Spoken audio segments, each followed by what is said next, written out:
अस्सलाम वालेकुम, कैसे हैं आप? उम्मीद है सब ठीक ठाक होंगे और अपने अपने घरों में खुश और आबाद होंगे। अल्लाह ताला आप लोगों को खुश रखे, आबाद रखे और हर तरह की नागहानी आफतों, मुसीबतों और बलाओं से आपको महफूज रखे। आमीन सुम्मा आमीन।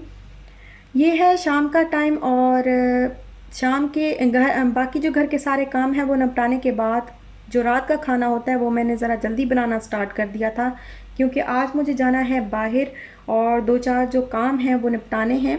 एक तो ग्रॉसरी करनी है और दूसरा अपने और इशाल के कपड़े टेलर को दे के आने हैं, क्योंकि दिन गुज़रते जा रहे हैं और ईद नज़दीक आती जा रही है, तो फिर जल्दी जल्दी में टेलर से भी कपड़े ख़राब हो जाते हैं। तो फिर मैंने सोचा आज ये काम निपटा लूँ मैं, इसलिए फिर खाना जो है वो जल्दी बना रही थी। और खाने में मैंने बनाया है मैं बना रही हूँ मटर पुलाव। आलू पड़े हुए थे तो थोड़े से मैंने आलू भी डाल दिए हैं, क्योंकि मेरी बेटी को इशाल को ना रोज़ाना ही अगर मटर पुलाव दे दो तो वो रोज़ाना ही खा लेगी। उसको बहुत पसंद है, चिकन से ज़्यादा उसको मटर पसंद है और आज भी उसकी यही डिमांड थी। तो फिर मैंने सोचा कि ऐसे करते हैं, बस सिर्फ पुलाव ही बना लेती हूँ। क्या मैं पहले अपने लिए अलग बनाऊँ और उसके लिए अलग बनाऊँ, तो ज़्यादा देर हो जाएगी और हाथ पाँव मेरे फूले जा रहे हैं, क्योंकि मुझे जाना है, जल्दी जल्दी काम करना है और फिर हमें बाहर जाना है। 12 बजे जो है वो सारे कारफोर शॉप्स वगैरह सब बंद हो जाता है, तो फिर जल्दी से जाना है। और ये सिनारा राइस दोबारा से आ गए हैं मेरे घर, क्योंकि राइस जो थे वो ख़त्म हो गए थे और मैंने हस्बैंड को बोला राइस लेते हैं, और वो फिर यही सिनारा राइस ले आए हैं। ये राइस मैंने बहुत यूज़ किए हैं, पहले भी काफ़ी दफ़ा ये वाले राइस मैं बना चुकी हूँ और अच्छे बनते हैं। लेकिन कुछ दिनों से ना मेरी एक 2-3 महीने पहले एक सिस्टर ने ना मेरे व्लॉग के नीचे लिखा था कि आप टिल्डा राइस यूज़ किया करें, क्योंकि वो बहुत अच्छे हैं, ब्लू कलर का पैकेट। तो फिर 2-3 महीने से मैं वो यूज़ कर रही थी, लेकिन वो बहुत ही अच्छे राइस हैं, वो भी बहुत अच्छे राइस हैं और ये वाले राइस भी अच्छे हैं। तो बस आज वही मैं सोच रही थी कि आप दोबारा से जो है सिनारा को हमारी याद आ गई और सिनारा दोबारा से हमारे घर में आ गया। तो बस यहाँ पे अनियन जो है मैं फ्राई कर रही हूँ और अनियन फ्राई करने के बाद जल्दी जल्दी मैं इसको मसाला भून के और इसमें डाल दूँगी मैं आलू मटर। और खाना बनाने के बाद फिर हम लोग जाएंगे बाहर। मैंने आपको पहले भी बताया था कि मेरी एक बाजी हैं जो जिनकी अपनी कपड़े की शॉप है और वो कपड़े सिलाई करवाती हैं। उनके पास 2-3 टेलर भी बैठते थे और वो सिलाई करती थी। तो पहले ना मेरे कपड़े वही सिलाई किया करती थी और ऐसी कोई मेरी आदत थी, जब मैं अबू शगारा में रहती थी तो ऐसी कोई मेरी आदत थी कि मैं उनके अलावा किसी को भी कपड़े नहीं देती थी। पता नहीं एक आदत सी बन जाती है ना, एक एक ताल्लुक सा बन जाता है आपका। तो मैं उनको भी ये बात कई दफ़ा कह चुकी हूँ कि पता नहीं क्या है कि मेरा दिल कहीं और देने को मानता ही नहीं है। आप इवन कि उन्होंने वो शॉप सेल कर दी है और उनके पास वो अब टेलर भी नहीं बैठते, वो कहीं और काम करते हैं, लेकिन फिर भी मैं उन्हीं को ही कपड़े दे के आती हूँ कि बाजी मुझे सिलवा दे। और वो ऐसी हैं कि वो फिर मुझे सिलवा देती हैं, इतनी अच्छी हैं कि वो मुझे सिलवा देती हैं। जब भी मैं जाऊँ तो चाहे एक दिन ही क्यों ना रहता हो तो वो मुझसे कपड़े ले लेती हैं, कहती हैं अच्छा ठीक है मैं बनवा दूँगी। तो बस ये है कि एक वो ताल्लुक़ बन जाता है ना, और दिल का जो है वो ताल्लुक़ कायम हो जाता है, तो बस फिर वो अलग सी बात होती है। पता नहीं क्यों मैं किसी को भी नहीं दे सकती कपड़े, मैं बस उन्हीं से ही सिलवाती हूँ। और राइस जो है वो बन गए हैं, अच्छे बने हैं। बस ये नहीं है कि बहुत जिस तरह लंबे राइस हो जाते हैं ना, एक राइस ऐसे होते हैं जो ज़रा फूल जाते हैं और लंबे हो जाते हैं, तो ये उस तरह तो नहीं हुए, लेकिन जायका इनका बहुत अच्छा है। फूले नहीं हैं तो टूटे भी नहीं हैं, जिस तरह बिल्कुल खिचड़ी बन जाती है तो वो भी नहीं हुआ, लेकिन बहुत ज़्यादा फूले नहीं हैं, लेकिन जायका बहुत अच्छा है इनका भी, सिनारा का। तो आज मेरे घर ना ये काफ़ी अरसे के बाद बन रहे हैं, तो इसलिए मैं इसको ज़रा थोड़ी इम्पोर्टेंस दे रही हूँ सिनारा राइस को, क्योंकि काफ़ी अरसे बाद बने हैं, तकरीबन 4 से 5 महीने हो गए होंगे कि, हाँ जी 4 से 5 महीने हो गए होंगे कि इशाल के बर्थडे के बाद जो मैंने वीडियो डाली थी ना, तो उसके बाद मैं टिल्डा ही लेके आई थी बस।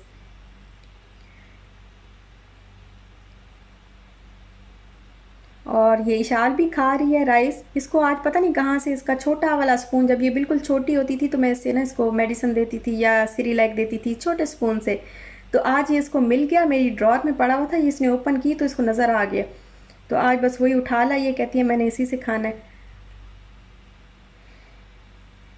अच्छा ये ना मैंने कहा मैं आपके साथ भी शेयर कर दूँ अपनी कुछ पुरानी यादें। और ये यादें ऐसी होती हैं जो इंसान को कभी नहीं भूलती, मरते दम तक नहीं भूलती। ये ना मेरा मंगनी का सूट है और ये इसके साथ है, ये कतान का कपड़ा है और इसका चूड़ीदार पजामा है। ये चूड़ीदार पजामा था इसके साथ, और ये इसकी शर्ट है।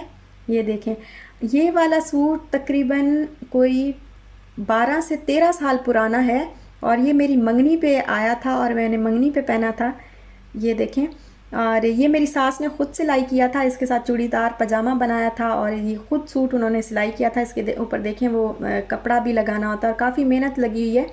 और ये देखिए, ये इसके ऊपर कोरा इसको बोलते हैं और दबका भी बोलते हैं, तो ये दबके का काम है इसके ऊपर, और अभी तक ये बिल्कुल उसी तरह गोल्डन पड़ा है। इसको 12 या 13 साल हो गए हैं, लेकिन ये ख़राब नहीं हुआ। ब्लैक हो जाता है ये अक्सर, लेकिन ये ख़राब नहीं हुआ।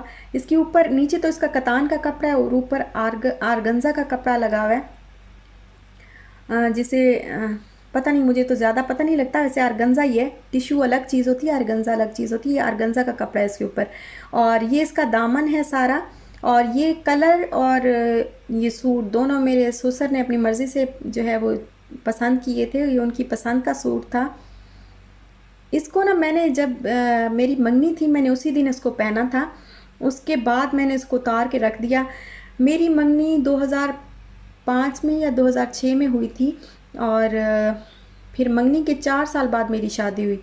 तो उस दौरान, मतलब शादी से, मेरी शादी से पहले जितनी भी कज़न्स की या दोस्तों की या रिश्तेदारों की शादियां आई, कभी भी मैंने इसको नहीं पहना। मेरी अम्मी ने मुझे इतना कहा कि ये पहन लो, कोई बात नहीं, पहन लेती हैं। तो मैं बस, मुझे जैसे शर्म आती है ना कि नहीं, इतना फैंसी कौन पहने, बस शादी के बाद ही पहनूंगी, तो बस मैंने नहीं पहना। मैंने एक दफ़ा भी इसको नहीं पहना शादी से पहले, और शादी के बाद जब मैंने इसको पहना तो मुझे याद है कि मेरे हस्बैंड की खाला के घर हमारी दावत थी, और मैंने इसको निकाला, आयरन किया, और मैंने इसको जब पहना तो मुझे पता है कि मैंने इसको कैसे नीचे किया, खींच खींच के मैंने इसको नीचे उतारा, और मेरा सारा साइडों से ये फट गया था। इसका ऊपर जो आरगंजा का ये कपड़ा बहुत सॉफ्ट होता है ना, ज़रा जैसे छिज जाता है ना, छिज बोलते हैं ना, छिज जाता है, जैसे ऐसे ज़रा धागे धागे हो जाते, तो वो सारा इधर साइडों से फट गया था। तो बस फिर उसके बाद वो आयरन भी कर लिया था, टाइम भी नहीं था, और बस तैयार खड़े थे तो पहन के जाना था। मैंने कहा आज तो कैसे भी करके ना, आज मैंने ये पहनना है, और पहन के बस मैं चली गई थोड़ी देर के लिए। उसके बाद मैंने इसको उतार के रखा, और ऐसा रखा कि फिर अब तक ये पड़ा था। और अभी जब मैं पिछले साल जब मैं पाकिस्तान गई थी, तो फिर मैं इसको निकाल के लाई। मैंने कहा ये कुछ इशाल का जो है वो कपड़े वगैरह बना लूँगी, इशाल के लहंगा बन जाएगा, या इसका कोई सूट वगैरह बन जाएगा, फ्रॉक बन जाएगा। तो फिर मैं इसको निकाल के ले आई, और आज ईद के लिए मैंने कहा चलो मैं यही इसका, क्योंकि ईद जो होती है ना, वो बच्चों की ईद, बच्चों की ज़्यादा होती है, बच्चों को ज़्यादा खुशी होती है। तो फिर मैंने सोचा कि मैं शाल के लिए ऐसा ही कुछ बनवा लेती हूँ। मेरी कोशिश होती है कि बच्चे जो है ना वो ज़रा चमकते दमकते नज़र आएँ। तो ज़्यादातर मेरी यही कोशिश होती है कि अपना जो ट्रेडिशनल ड्रेस होता है ना वो पहने ईद पे, ख़ास तौर पे बच्चे। हम तो खैर पहनते ही वही शलवार कमीज़ और ऐसी चीज़ें। तो बच्चों के लिए मैं ख़ास तौर पे फ़्रॉक भी लेती हूँ, लेकिन बच्चों के लिए मेरा ज़्यादा जो ख्वाहिश होती है वो इसी तरह के ड्रेसेस की होती है, ज़रा फैंसी फैंसी और चमक दमक वाले। तो बस ये निकाला है मैंने, अब जाऊँगी तो उनसे मशवरा करूँगी कि क्या बनाएं इसका। इसका सूट भी बन सकता है, और ये देखें साइडों से काट के इसको ये ऐसे छोटा करके, तो इसकी शर्ट भी बन सकती है और इसका लहंगा भी बन सकता है। तो अब देखते हैं, क्या उनसे मशवरा करूँगी वो क्या कहती हैं। तो जो जैसे फिर होगा तो फिर मैं आपको दिखाऊंगी, जब बन के आएगा, अल्लाह करे सिल के जो है सही से आ जाए तो फिर मैं आपको दिखाऊंगी। बस अब ये हम देने जाएंगे, और पहले जो है मैंने उनको मैसेज कर दिया हुआ है, लेकिन उनका रिप्लाई नहीं आया। तो देखते हैं, अगर रिप्लाई आ गया तो फिर उधर ही चले जाएंगे, अगर ना आया तो फिर थोड़ी देर बाद पहले ग्रॉसरी कर लेंगे और फिर वहाँ चले जाएंगे।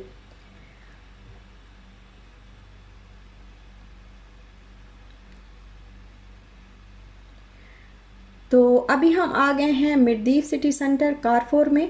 यहाँ से हमने करनी है ग्रॉसरी, और ग्रॉसरी करने के बाद फिर हम जाएंगे कपड़े देने के लिए, क्योंकि कोई जो है वो रिप्लाई नहीं आया था, शायद वो घर पे नहीं है।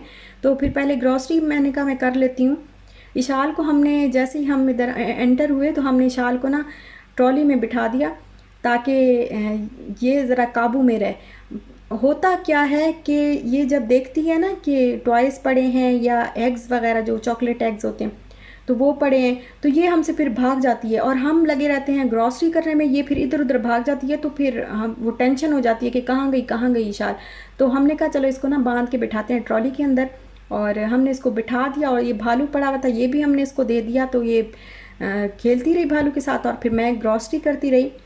अनियन वगैरह कुछ थे, ये वाली चीज़ें जो अनियन जो वेजिटेबल्स होती हैं ये तो वीकली ही लेती हूँ मैं, क्योंकि आलू तो ख़ास तौर पे जो है वो वीकली क्या बल्कि तीन तीन दिन के लेती हूँ। 3 या 4 दिन से ज़्यादा जो है वो इनमें जो है इनकी छोटी छोटी जड़ें निकलना शुरू हो जाती हैं, तो फिर खाए नहीं जाते वो। और ये पड़े थे लबनान के आड़ू, तो ये आड़ू बहुत मज़े के मीठे मीठे लग रहे थे, मैंने ले लिए। और बनाना भी ले लिया, क्योंकि बनाना मैं सीरियल बनाती हूँ तो उसमें डेली तो नहीं लेकिन एक दिन छोड़ के एक दिन जो है वो सीरियल में काट के डाल देती हूँ, तो नाश्ता करती हूँ उसका। और टमाटोज़ जो हैं वो तो आपको पता है कि मैं पहले ही ऑफ़र वाले इतने सारे ले लेती हूँ, फिर मैं इनको फ्रीज़ कर लेती हूँ।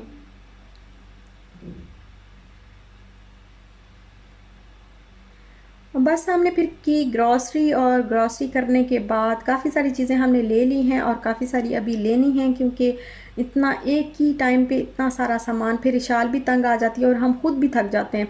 तो काफ़ी सारी चीज़ें जैसे आटा वगैरह है, ये सारी चीज़ें जो है वो अभी रहती हैं लानी, तो ये लेके आएंगे मेरे हस्बैंड किसी दिन। और इसके बाद बस फिर हम जाएंगे कपड़े देने के लिए, और कपड़े देने के बाद जो है वो फिर हम घर चले जाएंगे। कॉल करके देखूंगी उनको, अगर वो मिल गई तो ठीक है, घर पे हुई तो कॉल उठा ली, और घर पे हुई तो फिर वहाँ चले जाएंगे। अगर नहीं हुई तो फिर सुबह देखेंगे किसी तरीके से मैं उनको कपड़े जो है वो जल्दी पहुँचाऊँगी। और ये चल रही थी मशीन, जो शाल जो से हमेशा डर जाती है। अच्छा, ग्रॉसरी करने के बाद कपड़े देने के बाद हम आ गए घर, और ये जो स्वीट मेलन था ये हम ले आए, इसको कट किया, इसको ठंडा किया, और हमने फिर इसको मज़े ले लेके खाया। ये बहुत ही मज़े का मीठा मीठा था। और बस यहीं तक था मेरा आज का व्लॉग। अगर आपको अच्छा लगा हो तो लाइक शेयर सब्सक्राइब ज़रूर करिएगा। अपना भी ख्याल रखिएगा, अपने प्यारों का भी ख्याल रखिएगा, दुआओं में याद रखिएगा। इंशाल्लाह फिर मिलते हैं नेक्स्ट व्लॉग के साथ, तब तक के लिए अल्लाह हाफ़िज़।